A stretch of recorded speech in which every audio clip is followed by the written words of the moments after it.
السلام علیکم ورحمۃ اللہ وبرکاتہ۔ سیدنا کریم صلی اللہ تعالی علیہ وآلہ وسلم۔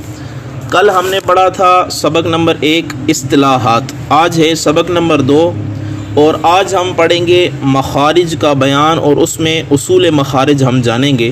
لیکن سب سے پہلے ہم تجوید کی ضرورت کو دیکھتے ہیں کہ تجوید کی کیا ضرورت ہے۔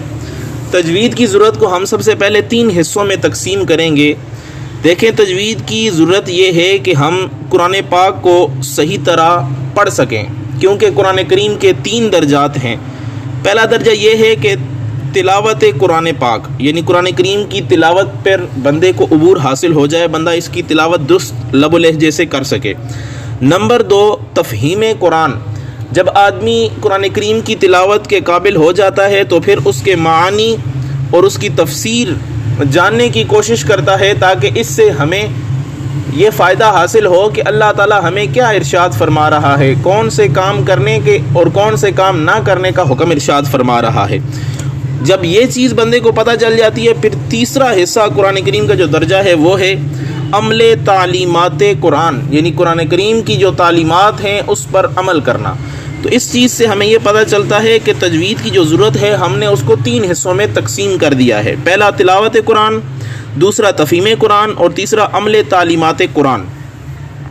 سب سے پہلے تلاوت قرآن پاک کے لیے ہمیں جس چیز کا جاننا ضروری ہے وہ ہوتا ہے تجوید، یعنی تجوید کے جو بنیادی احکام ہیں ہمیں ان کا جاننا ضروری ہوتا ہے۔ تو سب سے پہلے یہ دیکھیں کہ تجوید کا معنی کیا ہے۔ تجوید کا لغوی معنی ستھرا کرنا، صاف کرنا، اچھا کرنا یا عمدہ کرنا ہے، یعنی نکھارنا ہے کسی چیز کو، یعنی حروف کو نکھارنا ہے۔ دوسری چیز یہ ہے کہ تجوید کی اصطلاحی تعریف کیا ہے۔ ہر حرف کو اس کے مخرج سے تمام صفات لازمہ اور صفات عارضہ کے ساتھ ادا کرنا ضروری ہے۔ جب ان کو صفات لازمہ اور صفات عارضہ کے ساتھ ادا کریں گے تو اس کی جو تعریف ہے اس پر عمل ہو جائے گا۔ اس کے بعد ہم دیکھتے ہیں کہ اس کا موضوع کیا ہے، یعنی تجوید کا موضوع کیا ہے۔ تو تجوید کا جو موضوع ہے وہ ہے حروف تہجی، الف سے لے کر یا تک جو 29 حروف ہیں، یہ جو ہے وہ علم تجوید کا موضوع ہیں اور قرآنی کلمات جو ہیں وہ اس کا موضوع ہیں۔ اس کے بعد ہم جانتے ہیں غرض و غایت اس کی کیا ہے۔ اس کی غرض و غایت یہ ہے کہ حروف تہجی کو صحیح ادائیگی پر مہارت حاصل کرنا۔ حروف تہجی ہیں الف سے لے کر، ان ہر حرف کو صحیح طریقے سے، صحیح مخرج سے ادا کرنے پر مہارت حاصل کرنا، یہ اس علم کی غرض و غایت ہے، یعنی علم تجوید کی غرض و غایت ہے۔ اس کے بعد ہے حکم، یعنی اس کا حکم کیا ہے۔ تو اس کا حکم یہ ہے کہ اس کا سیکھنا یہ فرض کفایہ ہے، یعنی ہر مسلمان پر فرض نہیں ہے بلکہ فرض کفایہ ہے۔ اگر گھر میں سے یا محلے میں سے کوئی ایک آدمی بھی تجوید و قرات کے ساتھ قرآن سیکھ لیتا ہے تو یہ فرض کفایہ ہے، سب کی طرف سے ادا ہو جائے گا۔ لیکن یاد رکھیں کہ اتنی تجوید سیکھنا کہ جس کے ساتھ قرآن کریم درست پڑھا جا سکے، قرآن کریم کی تلاوت صحیح پڑھا جا سکے، یہ فرض ہے۔ یعنی اتنی تجوید ضرور سیکھنی چاہیے کہ جو حروف کی ادائیگی ہے وہ بندہ صحیح سے کر لے، وگرنہ یہ آدمی گناہ گار ہوگا۔ اب اس کا فائدہ کیا ہے؟ اس کا فائدہ ہے رضائے الہی اور 2 جہانوں میں کامیابی۔ کوئی آدمی اگر علم تجوید سیکھتا ہے، قرآن کو درست لب و لہجے سے پڑھتا ہے تو دنیا میں بھی کامیاب ہوتا ہے اور آخرت میں بھی کامیاب ہوتا ہے۔ پھر اس کا مرتبہ کیا ہے؟ افضل ترین علوم میں سے ہے۔ علم تجوید جو ہے وہ افضل ترین علوم میں سے، کیوں؟ اس کی وجہ یہ ہے کہ اس کا تعلق قرآن سے ہے۔ تو جس طرح قرآن تمام کتب سے افضل و اعلیٰ ہے، اسی طرح یہ علم بھی تقریباً تمام علم سے افضل و اعلیٰ ہے۔ تو کوشش کرنی چاہیے کہ ہم اس کو اچھی طرح سیکھیں۔ اور اس کے بعد جو ہے اس کے ارکان کتنے ہیں؟ تو اس کے 4 ارکان ہیں۔ پہلا رکن یہ ہے کہ حروف کے مخارج کا جاننا، کہ یہ کون سا مخرج ہے، کون سا مخرج ہے، اس کو جاننا۔ نمبر 2، حروف کی صفات کو پہچاننا۔ نمبر 3، حروف کے تمام احکامات کو جاننا۔ اور نمبر 4، زبان کو حروف کی صحیح ادائیگی کا عادی بنانا۔ اب یہ تو ہم نے سارا پڑھ لیا تجوید کا، اور اس میں ایک اور چیز بھی آپ کو بتاتا چلوں کہ اعلیٰ حضرت رحمۃ اللہ تعالیٰ علیہ نے فرمایا ہے کہ اتنی تجوید سیکھنا فرض ہے کہ آدمی قرآن کریم کو درست لب و لہجے سے پڑھ سکے۔ اگر کوئی آدمی اتنی تجوید بھی نہیں سیکھتا تو اس کے بارے میں حضرت سیدنا انس بن مالک رضی اللہ تعالیٰ عنہ بیان فرماتے ہیں کہ رب قارئ للقرآن والقرآن یلعنہ، یعنی بہت سے قرآن پڑھنے والے ایسے ہیں کہ غلط پڑھنے کی وجہ سے قرآن ان پر لعنت کرتا ہے، یعنی اللہ کی جو رحمت ہے اس کو جو ہے اس بندے سے قرآن دور کرتا ہے۔ تو ہمیں کوشش کرنی چاہیے کہ قرآن کریم کو درست لب و لہجے یعنی اس کو تجوید کے ساتھ سیکھنا چاہیے۔ اب ہم آتے ہیں مخارج کی طرف۔ تو مخارج، سب سے پہلے مخارج کہتے ہیں نکلنے کی جگہ، اور یہ مخارج جو ہے یہ مخرج کی جمع ہے، اور مخرج کا مطلب ہوتا ہے نکلنے کی جگہ، یعنی کون سا حرف کس جگہ سے نکل رہا ہے اس کی پہچان کرنا۔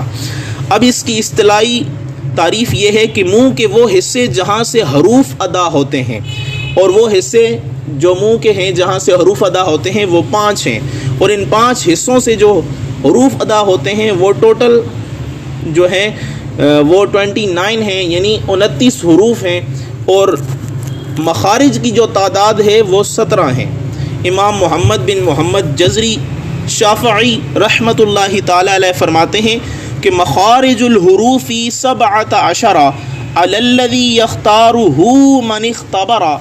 آپ فرماتے ہیں کہ حروف کے مخارج 17 ہیں اس قول پر جس کو پرکھنے والا یعنی محقق اختیار کرتا ہے، یعنی تحقیق کے مطابق جو مخارج کے حروف ہیں وہ 17 ہیں، اس سے زیادہ نہیں ہیں۔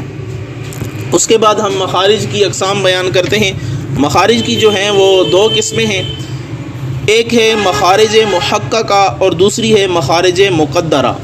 مخارج محققہ یہ ہے کہ جو مخارج حلق، لسان اور شفتین میں ہوں انہیں مخارج محققہ کہتے ہیں، یعنی یہ 3 ہیں، ایک حلق ہے، دوسرا لسان اور تیسرا شفتین ہے۔ اس کے بعد مخارج مقدرہ، یعنی مخارج کی دوسری قسم ہے مخارج مقدرہ،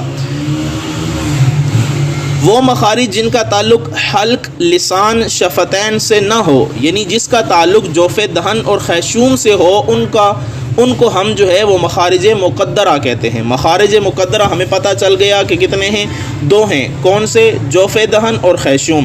اور مخارج محققہ کتنے ہیں؟ یہ 3 ہیں، کون سے؟ حلق، لسان، شفتین۔ اس کے بعد ایک اور چیز، ان 5 کو اگر ملایا جائے، یعنی حلق، لسان، شفتین، جوف دہن، خیشوم، ان 5 کو اگر ملایا جائے تو اس کا نام جو ہے اسے ہم کہتے ہیں اصول مخارج، ان کو کہتے ہیں اصول مخارج۔ اب ہم جانتے ہیں کہ حلق، لسان، شفتین، جوف دہن، ان سے کتنے حروف ادا ہوتے ہیں۔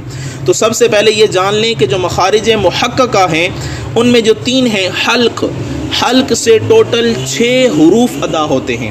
اس کے بعد ہے لسان یعنی زبان، حلق کہتے ہیں گلے کو، اس کے 3 حصے ہیں اور یہاں سے 6 حروف ادا ہوتے ہیں، اور لسان یہاں سے جو ہے وہ 18 حروف ادا ہوتے ہیں۔ شفتین یعنی ہونٹ، یہاں سے جو ہے وہ 4 حروف ادا ہوتے ہیں۔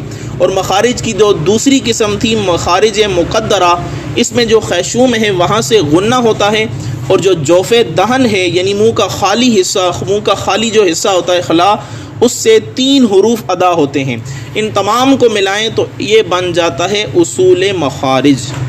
آج ہم نے علم تجوید کا معنی، موضوع، غرض و غایت، حکم، فائدہ، مرتبہ، ارکان، اور اس کے بعد جو ہے مخارج کا بیان، پھر اس کا لغوی معنی، اصطلاحی معنی اور اس کی تعداد، اور پھر مخارج کی اقسام، اور پھر جو ہے آگے مقدرہ کی اقسام اور محققہ کی اقسام ہم نے جان لی ہیں، اور یہ بھی جان لیا ہے کہ یہاں سے کتنے حروف ادا ہوتے ہیں۔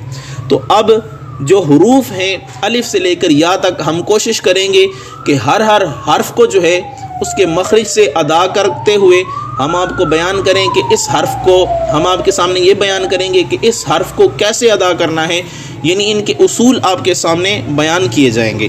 تو یہ سبق نمبر 2 مکمل ہوا۔ اب سبق نمبر 3 انشاءاللہ اگلی کلاس میں ریکارڈ کیا جائے گا۔